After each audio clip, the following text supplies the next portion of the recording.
Bismillahirrahmanirrahim. Assalamu alaikum everyone. I hope that you all are fine, and now I am back with a very new video that is on the topic of phonetics. In this video we are going to discuss the definition, the introduction of this branch of linguistics and the branches, the main branches of phonetics. So starting with a very general concept of phonetics, आपने 3 words अपने mind में रखने हैं, ठीक है? एक production, number 2 transmission, and number 3 perception. When you are done with these 3 words, then you know the definition of phonetics. यानी कि हम phonetics में बात करते हैं speech sounds की, किस तरह sound produce होता है, किस तरह transmit होता है और किस तरह वो perceive होता है. And मज़ीद हम इसमें ये भी देखते हैं कि किस तरह हम human speech sounds को classify करते हैं. तो अगर आपको ये 3 वर्ड्स पता है कि how the sound is produced, how the sound is transmitted and how the sound is perceived, then you know that what is the definition of phonetics. तो फोनेटिक्स हमारे पास लिंग्विस्टिक्स की एक ऐसी ब्रांच है जिसमें हम स्पीच साउंड्स की प्रोडक्शन और उनकी क्लासिफिकेशन की बात करते हैं. फोनेटिक्स में we discuss languages of the world, यानी लैंग्वेजेस में कौन कौन से साउंड्स यूज़ होते हैं, हम उनकी बात करते हैं. A science of human sounds studies the defining characteristics of all human vocal noises. Human noises की हम इसमें human sounds की बात करते हैं and concentrates its attention on those sounds which occur in the world's languages. तो phonetics basically is the production, transmission and perception of the speech sounds of human languages. अब हम बात करते हैं कि कौन कौन सी 3 main branches या main fields हैं phonetics की.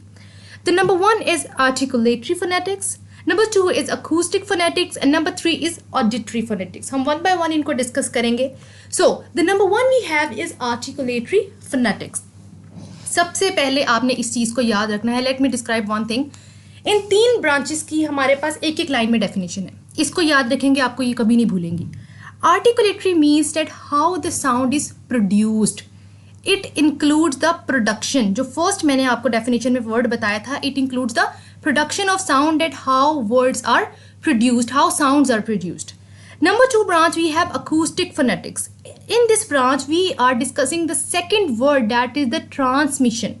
Transmission means how the sound is transmitted, कैसे transfer हो रहा है sound. And number 3 we have the auditory phonetics. Auditory means how the sound is perceived, किस तरह sound को हम perceive करते हैं, the perception of the sound, the third word of the definition, like production, transmission and reception.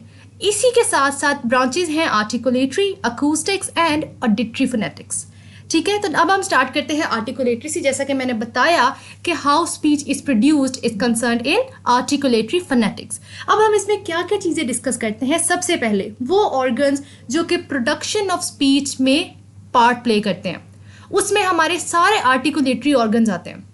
हमारी nasal cavity, oral cavity, we have teeth, we have lips, tongues, every soft palate, hard palate, every articulatory organ is included in the articulatory phonetics. और हम इन सब organs की articulation को, working को यहाँ पर discuss करते हैं क्योंकि हमने sound production देखनी है. ठीक है, the articulation of human organs to produce sounds, किस तरह से हमारे जो organs हैं वो आपस में coordinate करते हैं, articulate करते हैं और sounds को produce करते हैं. There is another vast topic on this video के the articulation of human sounds. ठीक है, studies the way how speech sounds are produced by the vocal organs and the airstream mechanism. अब हम इन चारों को बारी बारी डिस्कस करते हैं. इनके एग्जांपल्स क्या है? The movement of speech organs, जिस तरह हमारे ऑर्गन्स मूव करेंगे वैसे वैसे हमारी स्पीच प्रोड्यूस होगी. जैसे टंग मूवमेंट है, लिप्स मूवमेंट है. जब हम अपने लिप्स को मिलाकर साउंड प्रोड्यूस करते हैं वो बायलेबियल साउंड होती है. जैसे ब की साउंड है, म की साउंड है. We use these sounds by, हम अपने लिप्स के थ्रू ये साउंड्स प्रोड्यूस करते हैं. तो हमारी किस तरह से मूवमेंट होती है हम वो डिस्कस करते हैं. कोऑर्डिनेशन ऑफ द मूवमेंट्स, कौन से हमारी जो ऑर्गन्स हैं वो कोऑर्डिनेट करके कौन से साउंड्स को प्रोड्यूस करते हैं. Understanding of the air stream mechanism. Air stream mechanism अब हम आगे जाके देखेंगे कि ये 2 तरह की होती है. So how organs modify the air in mouth, nose and throat. किस तरह एयर जो है हमारी पार्ट्स में से मूव करती है और कैसे साउंड प्रोड्यूस करती है. इसमें हम ये स्टडी करते हैं कि स्पीच प्रोड्यूस करने के लिए ऑर्गन्स का क्या रोल है, मूवेबल ऑर्गन्स कौन से हैं, स्टेशनरी ऑर्गन्स कौन से हैं. जो मोस्ट मूवेबल ऑर्गन हमारे हैं वो है टंग. उसके अलावा लिप्स, ठीक है। और वो चीज़ें जो हमारी स्टेशनरी हैं, अपनी जगह पर स्टैटिक हैं, that are upper teeth, upper jaw and roof of the mouth, ठीक है। अब इसमें हम ये भी चीज़ें डिस्कस करते हैं कि वाउल्स कैसे प्रोड्यूस होते हैं, कॉन्सोनेंट्स कैसे प्रोड्यूस होते हैं, human apparatus system. Human apparatus system इसमें क्या है कि कौन सा ऐसा ऑपरेटस है, कौन से ऐसे ऑर्गन्स हैं हमारे आर्टिकुलेशन के अंदर, उनको हम आर्टिकुलेटरी ऑर्गन्स भी कहते हैं, ठीक है। और इसको हम आर्टिकुलेटरी ऑपरेटस भी कहते हैं। अब इस पूरे सिस्टम के थ्रू जिस तरह के साउंड्स प्रोड्यूस होते हैं हम उनकी क्लासिफिकेशन भी देखते हैं, ठीक है। अब इसमें हम क्या क्या देखते हैं, एक तो स्पीच की एनाटमी के कौन कौन से, मैंने जैसे कि बताया, ऑर्गन जो हैं वो उसमें इन्वॉल्व हैं। And number 2 air stream mechanism हम इसमें देखते हैं। सिंपल एयर स्ट्रीम मैकेनिज्म को जहन में रखना है, ये है एयर की इन और एयर की आउट प्रोसेस। लेकिन हम जो स्पीच साउंड में मैकेनिज्म यूज़ करते हैं वो होता है एयर का बाहर निकलना, ठीक है। एयर हमारी एक्सपेल्ड आउट होती है और इस प्रोसेस को हम कहते हैं पल्मोनिक स्ट्रीम मैकेनिज्म, ठीक है। Pulmonic air stream mechanism. क्यों पल्मोनिक कहते हैं? क्योंकि लंग्स के थ्रू हमारी जो एयर है वो मुंह से बाहर आती है और पूरी जब ऑपरेटर से होती हुई एयर एक्सपेल्ड आउट होती है तो साउंड प्रोड्यूस होता है। और जब भी हम बात करते हैं आप ये चीज़ नोटिस कीजिएगा कि आप हमेशा एक्सपायरेशन करते हुए साउंड प्रोड्यूस करते हैं, कभी भी इनहेलेशन के थ्रू साउंड प्रोड्यूस नहीं होती। देयर आर मैनी साउंड जिसमें इनहेलेशन से साउंड प्रोड्यूस होती हैं, जैसे अफ्रीकन लैंग्वेज के काफ़ी एक्सेंट्स हैं जिनमें हम इनहेल करके साउंड प्रोड्यूस करते हैं। But in English, in Urdu we use the pulmonic air stream mechanism जिसमें हम साउंड एक्सपेल करके प्रोड्यूस करते हैं, ठीक है। तो अब होता क्या है कि डायाफ्राम और लंग्स मेन रोल है इनका। लंग्स की कॉन्ट्रैक्शन से डायाफ्राम की क्या नाम है अप और डाउन होने की वजह से हमारे एयर स्ट्रीम मैकेनिज्म में काम होता है, ठीक है। लंग्स जो हैं वो कॉन्ट्रैक्ट होते हैं और एयर ऊपर की तरफ आती है, ठीक है। और जब लंग्स एक्सपैंड होते हैं तो एयर वापस लंग्स में भर जाती है। इसमें हमारे लेरिंग्स का, वोकल कॉर्ड्स का, लंग्स का, इन सब का काम है प्रोडक्शन ऑफ स्पीच में। आप कोई भी गूगल से या नेट से कोई डायग्राम देखेंगे अपनी ये सारी ऑरल कैविटी, एसोफेगस, इन सब चीज़ों की, तो आपको अंदाज़ा होगा कि किस तरह लंग्स से हमारी एयर निकलती है और वो इन सब ट्रैक्ट से गुजरते गुजरते साउंड प्रोड्यूस करती है। Next we have the anatomy of speech, कि किस तरह हमारी ऑरल कैविटी के आर्टिकुलेटर्स और या फिर हमारी नेजल कैविटी पार्ट प्ले करती है आर्टिकुलेशन में। अब किस तरह, असल में जो ऑरल कैविटी के जितने पार्ट्स हैं वो सारे आर्टिकुलेटर्स हैं। क्यों? क्योंकि वो सारे स्पीच साउंड में हेल्प करते हैं प्रोड्यूस करने में। आर्टिकुलेटर्स मोबाइल भी हो सकते हैं और स्टैटिक भी हो सकते हैं, और अपर और लोअर में हमने अलग डिवाइड किया हुआ है। जैसे कि अगर आप अपने ओरल कैविटी में देखें तो जो आपके अपर टीथ हैं, ठीक है, अपर जो आपका जो है वो मूव नहीं करता। When you are speaking only your lower jaw is moving। जो आपके लोअर आर्टिकुलेटर्स हैं, जितने भी लोअर टीथ है, टंग है या आपका लोअर जो है, सिर्फ ये मूव कर रहा है, ये मोबाइल आर्टिकुलेटर्स में आते हैं। जबकि वो आर्टिकुलेटर्स, वो ऑपरेटर्स जो आपका मूव नहीं कर रहा, स्टैटिक है, ऊपर है, वो हमारे पास स्टैटिक आर्टिकुलेटर्स होते हैं जिनमें हमारा सॉफ्ट पैलेट है, हार्ड पैलेट है, आपके अपर टीथ हैं, अपर जॉ है, ठीक है। अब इस सारा प्रोसेस जिसके थ्रू साउंड प्रोड्यूस होता है दैट इज आर्टिकुलेशन। और स्पीच साउंड की क्वालिटी भी इस चीज़ पर डिपेंड करती है कि किस तरह हमारा जो डायाफ्राम है वो मूव कर रहा है। अगर डायाफ्राम अच्छी तरह मूव कर रहा है, हमारे आर्टिकुलेटर्स की कोऑर्डिनेशन अच्छी है, then the quality of the speech sound will be better, ठीक है। अब ये कुछ हमारे पास ऑर्गन्स हैं, आर्टिकुलेटर्स हैं, जैसे नेजल कैविटी है, ठीक है। ऑरल कैविटी हम अपने माउथ एरिया को बोलते हैं। अपर पार्ट ऑफ फेरिंग से स्टार्ट होता है ये सारा काम और नेजल कैविटी तक आता है, और या ऑरल कैविटी तक आता है, ठीक है। वेलम हम कहते हैं पैलेट को। एक हार्ड वेलम होता है, एक सॉफ्ट वेलम होता है। सॉफ्ट पैलेट या आप अपने तालू को बोलते हैं, ठीक है। ये अगर आप अपने टीथ के ऊपर देखें तो आपको ये चीज़ महसूस होगी। तो ये कुछ हमारे पास थे ऑपरेटर्स या ऑर्गन्स जो कि यूज़ होते हैं हमारे आर्टिकुलेशन में। अब आर्टिकुलेशन के क्राइटेरिया में हमने इन पूरे साउंड्स को दो तरह में डिवाइड किया हुआ है, आर्टिकुलेशन या फिर स्ट्रीम मैकेनिज्म के थ्रू। अब ये बात तो कंफर्म है कि एयर के एक्सपेल होने से साउंड प्रोड्यूस होती है, ठीक है। किस तरह से प्रोड्यूस होती है? अगर तो वो साउंड्स जो कि without any obstruction, without any hindrance, बगैर किसी बैरियर के अगर आपके पूरे फेरिंग से लेकर माउथ तक एयर ऐसे ही पास हो जाए तो वो साउंड्स होंगे हमारे पास वोवल साउंड, जिसमें हमारे पास ए, ई, आई, ओ और यू हैं। आप जब भी इन साउंड्स को प्रोड्यूस करके देखेंगे तो आप देखेंगे कि कहीं पर भी ऑब्स्ट्रक्शन या रुकावट नहीं आ रही।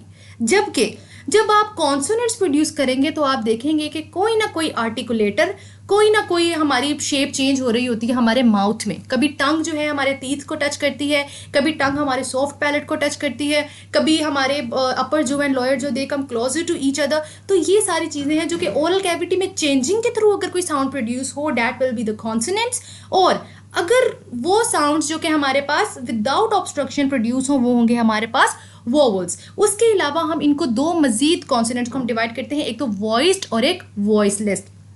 वॉइस्ड हमारे पास वो साउंड्स हैं जो वाइब्रेशन के साथ प्रोड्यूस होते हैं, यानी कि ये जो आपका एडम्स एप्पल है, ये जो आपके गले में एक उभार सा है, आप जब इस पर फिंगर रखेंगे और कोई साउंड प्रोड्यूस करेंगे, अगर आपको वाइब्रेशन फील होगी then the sound is voiced. लेकिन अगर आपको कोई जो वो है वाइब्रेशन महसूस नहीं होती then the sound is voiceless. इसकी भी एक अलग से पूरी कैटेगरी है कि what are the voiced consonants और कौन से वॉइसलेस हैं, ठीक है।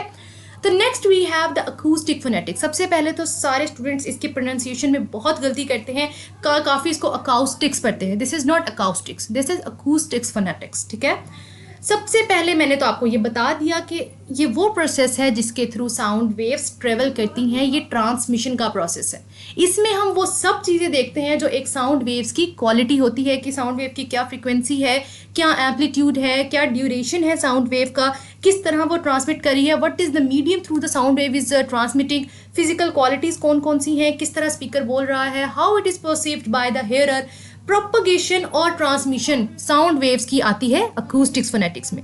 अब डिफरेंट टाइप्स ऑफ वॉइसेस होती हैं, हाई पिच्ड वॉइसेस होती हैं, नॉर्मल वॉइसेस होती हैं, क्रीकी वॉइसेस होती हैं, breathy voices, there are many voices. अब उन सब की साउंड वेव्स डिफरेंट है और उन सब की साउंड वेव की ट्रांसमिशन डिफरेंट है, जो कि हम इस ब्रांच में डिस्कस करते हैं। अब साउंड वेव है क्या? सब ने मैट्रिकुलेशन में या ओ लेवल्स में, ए लेवल्स में ये चीज़ें पढ़ी हैं कि साउंड वेव जो है वो साउंड की कंप्रेशन और रेयरफेक्शन के थ्रू, यानी वेव एक ऐसी चीज़ होती है ना जो एक स्ट्रेट वेव की कंप्रेशन और रेयरफेक्शन से जो प्रोड्यूस हो उसको हम कहते हैं साउंड वेव, ठीक है। अब ये इलास्टिक मीडियम से प्रोपगेट होती है, such as air. Air medium है जिसके थ्रू हम अपनी साउंड को ट्रांसमिट करवाते हैं। अब साउंड वेव एक प्रेशर है जो कि वाइब्रेशन से कॉज होता है, ठीक है। अब कोई भी किस्म की वाइब्रेशन हो सकती है, प्रेशर, इससे एनर्जी भी ट्रांसफर होती है। अब किस तरह का मीडियम होता है? एयर, सही है। एयर के थ्रू जो है हमारी साउंड वेव ट्रांसमिट होती है। अब हाँ, ये हम सबको पता है कि एक लॉन्गिट्यूडनल होती है, एक ट्रांसमिशन होती है, मतलब there are many more you can say classification of sound waves then, तो वो चीज़ें डिस्कस करने वाली नहीं है। साउंड वेव की जो एक ट्रैवलिंग उसकी होती है स्पीड, दैट इज़ 335.28 मीटर पर सेकेंड, यानी एक सेकेंड में इतनी स्पीड में साउंड वेव ट्रेवल करती है। और रेगुलर जो साउंड्स होती हैं वो म्यूजिकल टोन्स क्रिएट करती हैं एक डेफिनेट पिच में, लेकिन जो इरेगुलर साउंड होते हैं जिनकी स्पेस रेगुलर नहीं होती वो नॉइस क्रिएट करते हैं, ठीक है। साउंड सिंपल भी हो सकते हैं, यानी कि रिदमिक हो सकते हैं, रेगुलर आ रहे हों, रिदम में आ रहे हों, हमें पता हो कि इसके बाद ये चल रहा है, और कुछ कम्प्लेक्स हो सकते हैं जो अपने बहुत इरेगुलर वे में आ रहे होते हैं, जो कि ए पीरियोडिक होते हैं, यानी कि वो एक खास रिदम में नहीं होते। जो हमारे पास वोवल्स हैं वो सारे पीरियोडिक कम्प्लेक्स साउंड्स हैं। क्यों? क्योंकि वो सब एक रेगुलर वे में चलते हैं, जबकि जो कॉन्सोनेंट्स हैं वो पीरियोडिक भी हो सकते हैं और ए पीरियोडिक भी हो सकते हैं। Next we have properties of sound waves. ये जो 5 प्रॉपर्टीज आपके सामने हैं, हम ये सब डिस्कस करते हैं इसमें अकूस्टिक फोनेटिक्स में। साइकिल, कि किस तरह साउंड वेव अपनी मूवमेंट पूरी करती हुई जा रही है, a single to and fro movement, ठीक है। ये तो सबको पता होगा कि टू एंड फ्रो मूवमेंट होती है कि अपनी ही मीन पोजीशन के राउंड अबाउट मूव करना। फ्रीक्वेंसी इज कितनी पर सेकंड, कितने साइकिल्स जो हैं वो कंप्लीट हो रहे हैं एक साउंड वेव में। एम्पलीट्यूड, कि कितनी हाई जा रही है उसकी वेव और फिर कितनी लो आ रही है, हम इसको इक्विलिब्रियम की पोजीशन से मेजर करते हैं। लाउडनेस का मतलब है कि उसकी फ्रीक्वेंसी और एम्पलीट्यूड को मिला के देखेंगे कि how loud the sound is. And vibration, कि एक एक्सट्रीम पोजीशन से दूसरी तक जाना और फिर वापस आना, दैट इज वाइब्रेशन। तो ये सारी चीज़ें जो हैं हम साउंड वेव के प्रॉपर्टीज़ में अकूस्टिक फोनेटिक्स में डिस्कस करते हैं। उसके अलावा हमारे पास एक टेक्निक है, एक टेक्नोलॉजी है जिसको हम स्पेक्ट्रोग्राम, सोनोग्राफी, वॉइस ग्राम, वॉइस प्रिंट, ये सब नामों से पुकारते हैं। और उसमें हम साउंड की एक पूरा ग्राफ देखते हैं जिसमें वो फ्रीक्वेंसी को, इंटेंसिटी को, टाइम ड्यूरेशन को, एम्पलीट्यूड को, हर चीज़ को सिग्नल की फॉर्म में सामने बना के खड़ा कर देता है, ठीक है। उसके अलावा हम टाइम ड्यूरेशन देखते हैं कि एक वाइब्रेशन कितने टाइम में कंप्लीट हो रही है, फ्रीक्वेंसी देखते हैं। बेस ये देखें, हमें चीज़ सारी अकॉस्टिक फोनेटिक्स से ही पता लगी है ना कि मेल्स की जो साउंड फ्रीक्वेंसी होती है वो 50 to 500 यानी कि 85 to 180 हर्ट्ज होती है मिनिमम और मैक्सिमम, जबकि जो फीमेल्स की होती है वो 150 to 350 और मैक्सिमम 165 to 255 हर्ट्ज होती है। इसी तरह कैट्स की फ्रीक्वेंसी अलग है, डॉग्स की अलग है, different birds have different sound frequency. ये सब चीज़ों की डिफरेंट है और ये हमें कहाँ से पता लगी है? ये सारी हमें अकूस्टिक फोनेटिक्स से पता लगी है। नॉर्मल स्पीच रेंज जो है, जो हम सुन भी सकते हैं, बोल भी सकते हैं, वो 60 to 350 हर्ट्ज है, जबकि एक ह्यूमन ईयर कितना सुन सकता है वो 20 to 20,000 हर्ट्ज है। हर्ट्ज एक यूनिट है जिसमें हम फ्रीक्वेंसी को मेजर करते हैं। तो इंटेंसिटी ऑफ साउंड भी हम अकूस्टिक फोनेटिक्स में डिस्कस करते हैं कि किस तरह जो साउंड है, कैसे, कितना लाउड है और उस कितने पावर से वो ट्रांसमिट हुआ है, और इसको हम डेसिबल में काउंट करते हैं। अकूस्टिक इंटेंसिटी ये होती है कि साउंड पर यूनिट कितनी पावर कैरी कर रही है, ठीक है, उसको हम वॉट मीटर पर स्क्वायर से इसको हम मेजर करते हैं। तो next we have auditory phonetics. Third step मैंने आप लोगों को बताया था परसेप्शन, और ये उसी की ब्रांच है कि आप कंसर्न करते हो इसमें स्पीच परसेप्शन से कि किस तरह स्पीकर उसको परसीव कर रहा है। अब आप देखें कि जब आप बोल रहे हैं तो उसमें क्या चीज़ इंक्लूड हो रही है? आपकी ओरल कैविटी, आपका mouth, and when you are transmitting the sound तो क्या चीज़ इंक्लूड हो रही है? आपका मीडियम, और वो मीडियम आपके पास क्या है? एयर मीडियम हो गया। थर्ड आपके पास है ऑडिटरी, जिसमें हम क्या डिस्कस करते हैं? परसेप्शन। किसके थ्रू परसेप्शन हो रही है? थ्रू योर ईयर्स, ठीक है। तो थर्ड ऑपरेटर्स हमारे पास है ईयर्स। अब ईयर में हम तीन चीज़ें डिस्कस करेंगे, उसका आउटर, मिडल और इनर पोर्शन। तो अब हम देखते हैं कि किस तरह ह्यूमन साउंड को अंडरस्टैंड करता है, यानी कि आपके कानों में आवाज़ पड़ने से आपके दिमाग में उसको प्रोसेस होने तक हम सारा डिस्कस करते हैं ऑडिटरी फोनेटिक्स में। अब इसमें हम चीज़ें डिस्कस करते हैं किस तरह हम हेयरिंग कर रहे हैं, किस तरह हम साउंड परसीव कर रहे हैं, ह्यूमन हेयरिंग सिस्टम इसमें देखते हैं, ठीक है। ह्यूमन ईयर और ह्यूमन ब्रेन की फिजियोलॉजी भी हम इसमें डिस्कस करते हैं। तो सबसे पहले हमारे पास आता है एक्सटर्नल ईयर। हम उसको बाहर से अंदर की तरफ लेके जाएंगे और देखेंगे किस तरह ईयर से ब्रेन की तरफ साउंड प्रोड्यूस होती है, परसीव होती है। सबसे पहले हमारे पास एक होता है प्रोजेक्टिंग पार्ट। इसको बेहतर तरीके से समझने के लिए अपने पास एक डायग्राम खोल लें किसी भी इंटरनल स्ट्रक्चर ऑफ एयर की, कि आपको पता लगे कि मैं क्या बोल रही हूँ। प्रोजेक्टिंग पार्ट हम कहते हैं ऑरिकल को।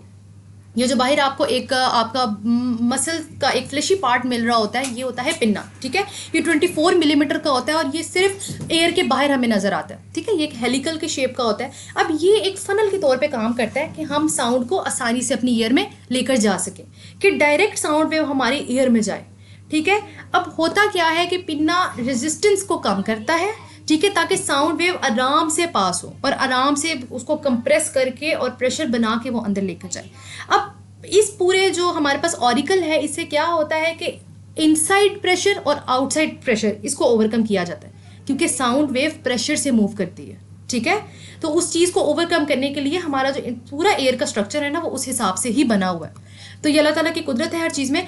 अब नेक्स्ट हमारे पास है ऑडिटरी। अब मैंने बताया इसके अंदर हमारी स्टार्ट हो जाती है किनाल। ये जो अंदर की तरफ हमारे एक ट्यूब सी जाती है, इसको हम कहते हैं ऑडिटरी किनाल। अब ये थोड़ी सी कर्व्ड होती है। इसके अंदर हमारे पास ये कवर कर रही होती है एयर ड्रम को, ठीक है। क्यों, कैसे कवर करती है? ईयर वैक्स के थ्रू, कि कोई अनवांटेड मटेरियल, कोई डस्ट पार्टिकल, कोई इंसेक्ट हमारे कान के अंदर ना जा सके, ठीक है। और ये हमें एक नेचुरल हेयरिंग एड के तौर पर फंक्शन करती है, जिसमें ये मैंने आपको बताया कि साउंड वेव को ऊपर नीचे करके उसको सूद करके, यानी कि उसको उसका प्रेशर लो करके अंदर तक भेजती है। इस वजह से क्या होता है कि जो ह्यूमन एयर होता है ना, कम वीकनेस होती है उसमें, ठीक है। तो आराम से ऑर्डिनरी कन्वर्सेशंस या आराम से कोई भी आवाज़ सुनाई देती है। अगर ऑडिटरी कैनाल ये फंक्शन परफॉर्म ना करे तो हो सकता है हमारे कान के पर्दे फट जाए, क्योंकि साउंड का प्रेशर ज़्यादा होता है। तो next we have middle ear. Middle ear में अब क्या होता है? फील्ड स्पेसिस होती हैं, ठीक है। इसके अंदर फ्लूइड फिल्ड स्पेसिस होती हैं और इसके अंदर बोन्स भी होती हैं। वैसे जनरल नॉलेज की बात है कि सबसे टाइनी बोन जो हमारी पूरी बॉडी में है वो ऑसिकल्स में से एक होती है, ठीक है। अब ये बोन्स होती हैं मिडल एयर में प्रेजेंट। अब ये हेल्प करती हैं साउंड वाइब्रेशंस को मैकेनिकल मूव में कन्वर्ट करने में, ठीक है। और प्रेशर जो कि साउंड वेव से आता है, उससे क्या होता है, हमारा एयर ड्रम जो कान का पर्दा होता है वो वाइब्रेट करता है, और उसके थ्रू हमारी वाइब्रेशंस जो हैं वो उन 3 बोन्स में जाती हैं और उन 3 बोन्स के थ्रू ओवल विंडो में जाती हैं। जैसे कि आप यहाँ से देखें कि जब साउंड यहाँ पर प्रोड्यूस आई, ये 1 2 3 जो बोन्स हैं यहाँ पर जब आई, ये वाइब्रेशन की फॉर्म में थी। एयर ड्रम से वाइब्रेशन फॉर्म में आई इन बोन्स में, और इन बोन्स ने उनको कन्वर्ट कर कर आगे मूव कर दिया, ठीक है। और इस पूरी साउंड वेव का जो प्रेशर होता है वो 20 टाइम्स हायर होता है एयर ड्रम से, ठीक है, क्योंकि जैसे जैसे साउंड वेव आगे जा रही है वैसे वैसे साउंड वेव कंप्रेस हो रही है, वो मैकेनिकल मूव में कन्वर्ट हो रही है। उससे आगे जाके हमारे पास आती है यूस्टेशियन ट्यूब, और यूस्टेशियन ट्यूब का यहाँ पर बहुत इंपॉर्टेंट पार्ट है कि वो एयर ड्रम में और जो दूसरी साइड पे बोन्स हैं, इन दोनों का जो एयर प्रेशर है वो इक्वलाइज कर देती है, ताकि प्रेशर कानों में ना बने और कान के पर्दे को कोई नुकसान ना हो, एयर ड्रम को कोई नुकसान ना हो, ठीक है। उसके बाद आता है इंटरनल एयर। अब इंटरनल एयर में ना हमारे पास होती हैं नर्व्स, सेंसरी नर्व्स होती हैं। उन नर्व्स को एक स्पेशल नर्व होती है ऑडिटरी नर्व, जो कि डायरेक्ट हमारे ब्रेन के साथ अटैच्ड होती है, ठीक है। अब जैसे ही हमारे कानों में ये सारे प्रोसेस से होते हुए, बोन से, एयर ड्रम से, फिर ये यूस्टेशियन ट्यूब से होते हुए, जैसे इंटरनल एयर में हमारे पास आती है साउंड, कोक्लिया में जब साउंड होती है, हम आगे जाके इसको देखते हैं, वो साथ ही उन नर्व इम्पल्सेस को मैसेज ट्रांसफर कर देती है ऑडिटरी नर्व के थ्रू, ठीक है। नर्व एंडिंग्स होती हैं हमारी इस जगह पर। जैसे ही साउंड वेव आती है वैसे ही वहाँ से साउंड जो है वो मैकेनिकल मूव में कन्वर्ट होके हमारे ऑडिटरी नर्व के थ्रू ब्रेन के पार्ट में चला जाता है, ठीक है। और इसके अंदर भी फ्लूइड फिल्ड पैसेजेस होते हैं जिनके थ्रू मैसेज ट्रांसफर होते हैं। यहाँ पर कुछ साउंड जो है वो रिफ्लेक्ट बैक हो जाते हैं और कुछ साउंड जो है वो पार्टली एब्जॉर्ब्ड हो जाते हैं। अब ये जो पार्ट है ना, ये साइकोलिंग्विस्टिक्स में बहुत इंटरेस्टेड है, यानी कि इस पूरे पार्ट को बहुत ज़्यादा स्टडी किया जाता है। जैसे कि अकूस्टिक क्यूज को हम डिस्कस करते हैं, ठीक है, ब्रेन नर्व्स किस तरह से मैसेजेस लेके जाती हैं, इनपुट और आउटपुट क्या है, क्या डिफरेंस है, कैसे इनपुट आ रहा है, कैसे आउटपुट जा रहा है, ये सारी चीज़ें हम डिस्कस करते हैं इंटरनल एयर में। अब ओवल विंडो से लेकर इनर ईयर तक साउंड वेव ट्रांसफर की है, ठीक है। अब इनर ईयर हमारे पास क्या है, मैंने आपको बताया कि यहाँ से डायरेक्ट हमारे माइंड में जाती है ये पूरी वेव्स की साउंड वेव्स। तो होता क्या है कि इस इनर एयर के थ्रू, मैंने आपको एक वर्ड लिया था कोक्लिया का, ये ना एक स्नेल की तरह का एक बड़ा ही गोल सा राउंड स्पाइरल फॉर्म में एक हमारे कान में एक होता है ऑपरेटर्स, जिससे डायरेक्ट इम्पल्सेस सेंड होती हैं ब्रेन को। कोक्लिया का काम ये है कि ये हमारी जो इम्पल्सेस आ रही हैं उसको इलेक्ट्रिकल इम्पल्स में कन्वर्ट करके डायरेक्ट भेजता है ब्रेन में। जो तो यहाँ पर बायोलॉजी के या साइंस के स्टूडेंट्स रहे हैं उनको तो ये बात समझ आ गई होगी कि इलेक्ट्रिकल इम्पल्सेस के थ्रू हमारे माइंड में जाते हैं मैसेजेस, क्योंकि ये हमारी जितनी बॉडी में, हमारी बाकियों के लिए मैं बता दूं कि हमारी पूरी बॉडी में जितने भी मैसेजेस ट्रांसफर हो रहे हैं, आप जो मेरी बात सुन रहे हैं, मैं बोल रही हूँ, every action is done by the impulses, stimulus के थ्रू ये सारे एक्शंस हो रहे हैं। तो इसी तरह जो कोक्लिया है वो इम्पल्सेस को, इलेक्ट्रिक इम्पल्सेस को ट्रांसफर करेगा हमारे ब्रेन में, और फिर ब्रेन का काम है कि वो सारे इम्पल्सेस को ट्रांसलेट करे साउंड में, और फिर हमें पता लगता है। अब पढ़ने में ये कितना ज़्यादा और इतना लंबा प्रोसेस है कि हम कहते हैं कि पहले साउंड आएगी, हमारे पिन्ना में से गुजरेगी, then it goes to the auditory canal, उसके बाद एयर ड्रम, फिर बोन्स, फिर उसके बाद यूस्टेशियन ट्यूब्स, और फिर उसके बाद cochlea, inner ear, nerve endings, then impulses, और उसके बाद ब्रेन में जाना, फिर ब्रेन ने उसको ट्रांसलेट करना। So this is the thing, कितना लंबा प्रोसेस है, लेकिन ये नैनो सेकेंड्स में होता है, हमें पता भी नहीं लगता। मैं बोल रही हूँ, आप समझ रहे हैं, बहुत स्पीडी प्रोसेस है ये, ठीक है। अब कोक्लिया मैंने जैसे कि बताया कि एक स्नेल शेल टाइप का एक ये ऑपरेटस होता है जिसमें फ्लूइड होता है, उसको हम पेरिलिम्फ कहते हैं, और उसमें 2 पोजीशनड मेम्ब्रेन्स होती हैं, और कोक्लिया में माइक्रोस्कोपिक हेयर फाइबर्स होते हैं, ठीक है। और इन फाइबर्स से जो है ना मोशन प्रोड्यूस होता है और मूवमेंट होती है, और हमारी ब्रेन में नर्व इम्पल्सेस सेंड होती हैं। सो लास्ट आप ये देख लें कि जो वेस्टिब्यूलर ऑर्गन्स, वेस्टिब्यूलर ट्यूब्स हमारे होती हैं, ये बॉडी मूवमेंट को रजिस्टर करती हैं, और हमारे जो एयर में इस ऑर्गन का बहुत ज़्यादा इंपॉर्टेंट पार्ट है कि ये हमारी बॉडी में बैलेंस क्रिएट करने के लिए, इक्विलिब्रियम क्रिएट करने के लिए बहुत पार्ट है। अगर किसी का ये हिस्सा डैमेज हो जाए, ये डायरेक्ट ब्रेन से कनेक्टेड होता है, अगर ये पार्ट डैमेज हो जाए देन यू कैन आप अपना बैलेंस मेंटेन नहीं कर सकते, आप 2 मिनट सीधा नहीं खड़े हो सकते, ठीक है। तो vestibular organs are a very important part of your body, और ये आपका बैलेंस मेंटेन रखने में हेल्प करते हैं। अब last but not the least question is how the brain filter noise, यानी कि आप इस टाइम अगर आप मेरी वीडियो सुन रहे हैं तो हो सकता है आप पीछे से पंखे का शोर हो, बाहर से कोई गाड़ी गुजर रही हो उसका शोर हो, बच्चे खेल रहे हो उसका शोर हो, बट आपकी कंसंट्रेशन सिर्फ मेरी तरफ है। क्यों? हमारे जो ब्रेन का लेफ्ट पार्ट होता है, ये तो आपको पता ही होगा कि हमारा जो ब्रेन है उसको वो दो पार्ट्स में डिवाइड हुआ है, एक लेफ्ट हेमिस्फेयर और एक राइट हेमिस्फेयर। जो लेफ्ट साइड है, लेफ्ट हेमिस्फेयर है, वो इतना एक्टिव पार्ट है हमारी साउंड्स के लिए, साउंड्स के रेलिवेंट, कि जितना भी बैकग्राउंड नॉइज होता है, इररेलेवेंट जो शोर होता है, उसको डिस्क्रिमिनेट कर देता है, उसको रिमूव कर देता है। ठीक है, so I think that this topic is clear and thank you so much for watching the full video. Thank you so much.